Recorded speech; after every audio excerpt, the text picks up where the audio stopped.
I have found that if you have a finch feeder,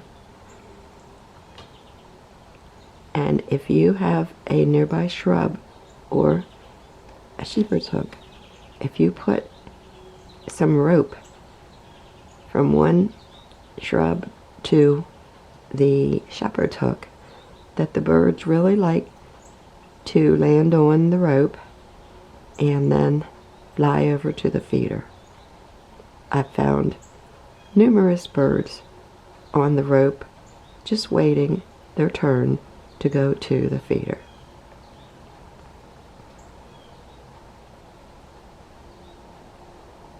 Thanks for watching.